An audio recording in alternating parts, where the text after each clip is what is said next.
Bharatiya Janata party से देवली उनियारा विधानसभा के उम्मीदवार बनाए गए विजय बेसला जी एक बड़ा चेहरा है। आज हमारे साथ मौजूद हैं, हम उनसे बात करेंगे। सर, देवली उनियारा से आपको प्रत्याशी बनाया गया है, किस तरह का विजन रहेगा और किस तरह की आपकी प्राथमिकता रहेगी देवली उनियारा के लिए?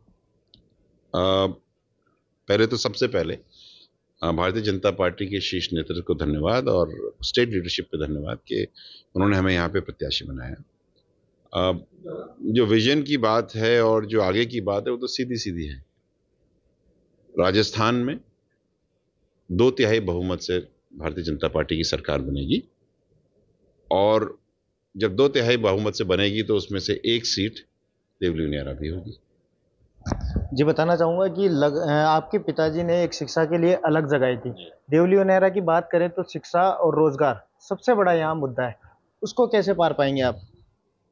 देखिए, हम यहाँ पर इस इलाके में, इस पूरे क्षेत्र में, चाहे देवली उनियारा हो, टोंक हो, सवाई माधोपुर हो, मालपुरा हो, ये जो पूरा बेल्ट है नीचे तक और ऊपर तक, हम यहाँ पे पिछले कर्नल साहब तो पिछले 20 साल से ज़्यादा से, और मैं पिछले 7 साल से इस पे कार्य कर रहा हूँ गाँव ढाणी में। जब तक हमारी बेसिक बुनियादें ठीक नहीं होंगी तब तक ये सब कुछ हो नहीं सकता। तो हमें अच्छी शिक्षा, अच्छे स्वास्थ्य पे काम करना है। लगातार आपको बाहरी उम्मीदवार बनाया जा रहा है, जबकि आपके पिताजी यहाँ से चुनाव लड़ चुके हैं लोकसभा का। इसके बारे में आपका क्या कहना है? बाहरी है ही नहीं, हम तो राजस्थान के हैं। हमारे घुटने इसी माटी में सने हैं, जब हम बचपन से दौड़ा करते थे, तो हम तो बाहरी नहीं हैं। ये तो विचार विचार की बात है। और आपने ही खुद बताया कि कर्नल साहब यहाँ पे लड़ा करते थे, उन्होंने लड़ा था इलेक्शन और काम किया करते थे। ये वाला जो क्षेत्र है, जैसे मैंने बताया, टोंक, सवाई माधोपुर, देवली उनियारा, ये कर्नल साहब का फोकस एरिया रहा है और हमारा भी फोकस एरिया रहा है, तो हम तो यहीं के। बिशलपुर की बांध की बात करें तो अनेकों जिलों में यहाँ से पानी जाता है, लेकिन वो कहते हैं दिया तले अंधेरा।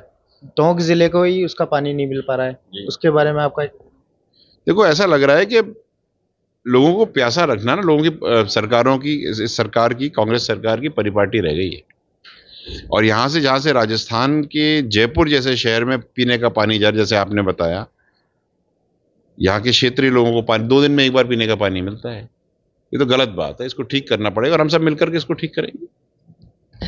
लगातार यहाँ पर रोजगार की बात करें तो अपन देवली की बात करें, देवली में रोजगार नहीं है, उनियारा में नहीं है। उसको लेकर कुछ अलग से योजनाएं आपकी तरफ से लाई जाएगी? योजनाएं तो आई जाएंगी, लेकिन सबसे जो प्रॉब्लम्स हैं उनको पहले सॉर्ट आउट तो करना चाहिए। सबसे पहले अगर किसी चीज को सॉल्व करना है तो ये तो पता चलना चाहिए प्रॉब्लम क्या है। आज की तारीख में पिछले 5 सालों से जो यहाँ का किसान वर्ग है, जो काश्तकार वर्ग है, और उसके ट्रैक्टर के धंधे बंद पड़े हैं। हाँ, वो लॉरियां नहीं लेके जा पा रहा, पानी आप सिंचाई का दे नहीं रहे तो वो खेती में काम नहीं कर पा रहा। ऑल्टरनेट सोर्सेज ऑफ इनकम जो होती हैं वो आपने डेवलप नहीं करी।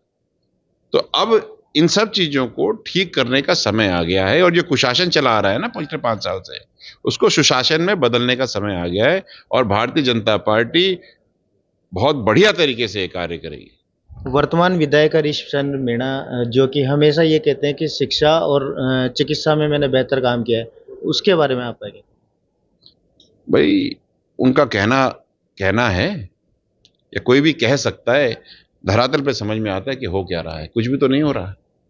आपने शिक्षा की बात कर ली, मुझे ये बात बता दो कि 100 लड़कियां जब स्कूल में दाखिल होती हैं पहली क्लास में, तो जब तक वो 12वीं तक आती हैं तो 100 में से केवल 30 ही क्यों रह जाती हैं? 70 कहाँ गायब हो जाती है? इसका जवाब कौन देगा? जो व्यक्ति यहाँ पर है और ये सरकार यहाँ पे रही है पिछले 5 साल से, इसका जवाब दे। आप ये देखिए कि इसके अलावा स्वास्थ्य पे क्या काम हुआ है। हाँ, रोडें नहीं है, इंफ्रास्ट्रक्चर नहीं है, तो उस पर काम होगा और इस कुशासन का जवाब मिलेगा।